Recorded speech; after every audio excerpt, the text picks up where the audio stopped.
எனக்கு ஒரே பொண்ணு தான். இதே மாதிரி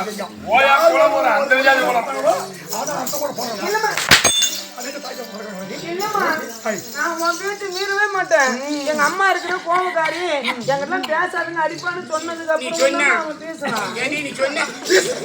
பேசணுமா? இது எங்களுடைய மனம். இது எங்களுடைய என்ன மாறி போயிடும். அம்மா தண்ணி கேட்டா பாவம். என்னம்மா என்னம்மா யாரு ஒரு சொம்பு தண்ணி கூட கூட மட்டும் நீங்க கொண்டு கொடுமா போய் மசு வச்சுக்கிட்டு இருக்கான். அவனுக்கிட்ட தண்ணி பையன் பாவம்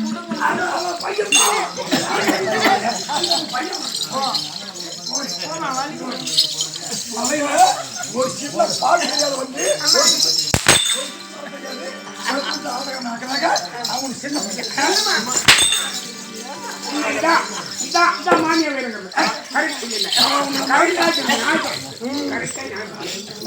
அம்மா சம்பளம் மட்டும் சேர்த்து கொடுக்கவே மாட்டேங்க.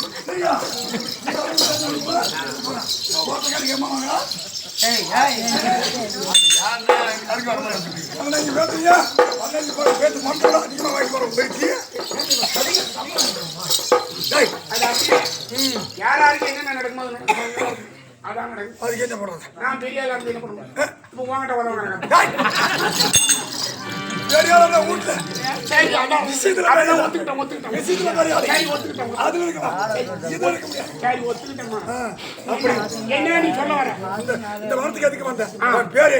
என்ன ஊரு எங்களுடைய நாட்டுல சொன்ன உடனே போன அப்படி இந்த கர்மம் என் பொண்ணை பத்தி திருமணம் என் பொண்ணு எவ்வளவு அழகா வீதியில போகும்போது அப்படி பாக்க ஆறுமுகம் எந்த அளவுக்கு அழகு அந்த அளவுக்கு நமக்கு வழி உண்மைதான். இந்த வார்த்தை யாரும் பேர் சொல்றோம். எதற்காக வந்தேன் இந்த காலம் என்றால் என்னுடைய தாய் தந்த பேர் என்னவென்று கேட்டால் அந்த அங்கே தேசம் மாறுகின்ற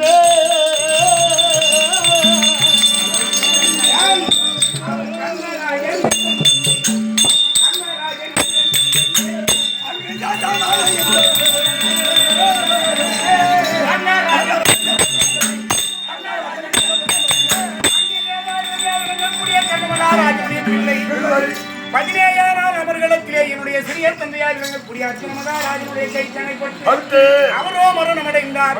மரணம் அடைந்த பிறகு என் தாயாகிய பொன்னுடைய அம்மன் தாயாகிய பொன்னுடைய மனைவிக்கு வந்து அர்ச்சனாபுரத்திலே என்னுடைய சிறிய தந்தையார் விளங்கக்கூடிய அவரிடம் விட்டபடினா அவருடைய பேர் என்ன தெரியுமா? அந்த அத்திபுரமான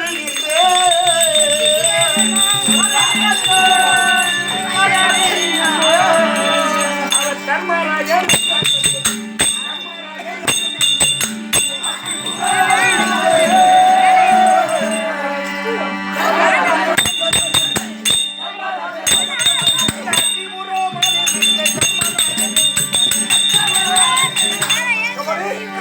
அசனாபுரத்திலே வாழ்ந்து வரக்கூடிய என்னுடைய சிறிய தந்தையா விளங்கக்கூடிய தர்மபுத்திர மகாராஜன்.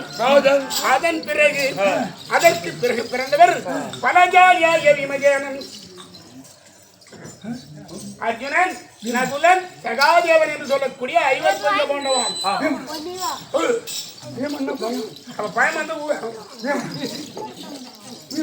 ஆமா ஆமா ஆமா ஆமா ஆமா காது கேட்குமா கேட்கறது? ஆமா பயம் வந்து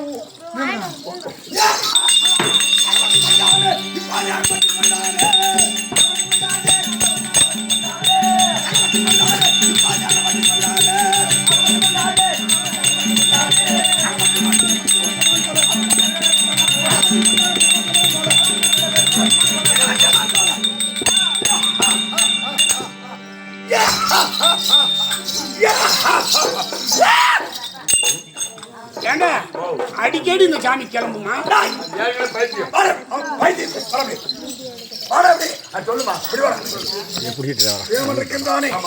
அந்த வீமனுக்கும் எனக்கும் தான் பகை. கண்டிப்பா.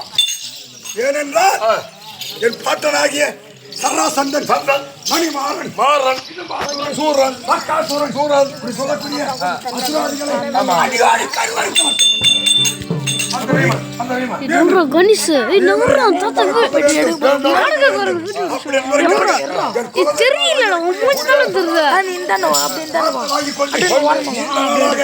அந்த அமர்ந்து வாங்கி கொண்டு எப்போது வீமன் வருவான் எப்போது வீமன் வருவான் அப்படி என்று எதிர்பார்த்து கொண்டிருந்தேன்.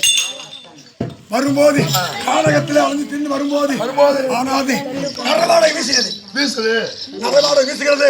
அப்படி என்று ஓடி பார்க்கும்போது இந்த குழந்தையானது கானகத்திலே கத்தினது. இந்த குழந்தை எடுத்து சாப்பிடலாம் என்று போகும்போது பசுவதை சிசுவதை சொல்லுகிறாங்க. இந்த சிசுவை சாப்பிட்டால் பசு தனியாது அப்படி என்பதற்காக நமக்கு பின்னால் இந்த சராதேவி அம்மனுக்கு பூஜை செய்வதற்கு ஒரு ஆள் வேண்டும். அப்படி என்பதற்காக இந்த பெண்ணை கொண்டு வந்து நாலொரு இந்த பெண்ணை காலத்திலிருந்து கொண்டு வந்தேன். உனக்கு பிறந்த பிள்ளை இல்லையா? இந்த பெண் குழந்தை இருக்கிறது எனக்கு பிறந்த பிள்ளை இல்லை. இல்ல அப்படியே நினைச்சேன், முகவாட்டத்தை பார்த்து நினைச்சேன். இது யாருடைய குழந்தை தெரியுமா? சிவனந்தாபுரி ஆண்டு வரக்கூடிய போர் மன்னனுக்கும் சங்கவதிக்கும் பிறந்த இந்த பொண்ணு நித்யவல்லி. நாலொரு வேணி பொழுதுமாக வளர்த்து வந்தேன். ஆனால் என்று இருந்தாலும் அந்த வீமனை வரவைத்து அப்படியே என்று பிடித்து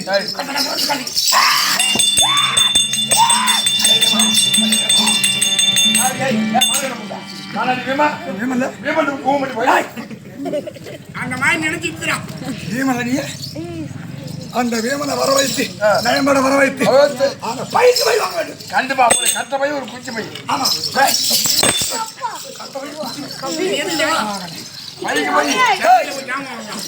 ஆனால் அவனை வர வைத்து இன்னைக்கு புயல் தான். கணேஷ்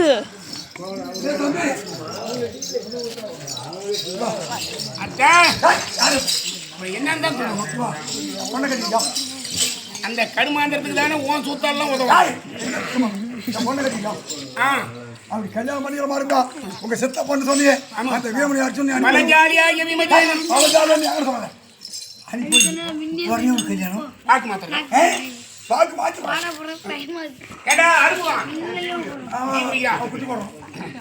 போட்டுக்கிட்டு கிடக்கிற குட்டி தான் நிறைய குட்டி வச்சு அதனால அவங்க சித்தப்பன்னு சொன்னீங்க வீமனை அர்ஜுன் அனுப்பி வை. உடனே உனக்கு கல்யாணம். மீதி உள்ள 3 பேர்ல வேணும். தேவையில்லை. இவங்க 2 பேரே போதும். 2 பேரே வந்த போதும். ஆனா சித்தப்பா இருக்காரு பாரு, அவர் ஒரு நாளே போதும். யாரு வீமன் யாரு? சரி சீக்கிரம் சரி போறேன் போறேன். இந்த பையன் வச்சிருந்தா அவங்க வரமாட்டாங்க. தந்திரமா அனுப்பி வச்சு அவங்க வர வச்சுனா பைக்கு வருவாங்க. வாங்க எப்படி இருந்தாலும் கல்யாணம் நமக்கு. ஆமாங்க. யார் எங்கம்மா எங்க சித்தப்பா போய் பொண்ணு வராது போ. கல்யாணம் தான். உங்களை சூத்துக்கு யாரு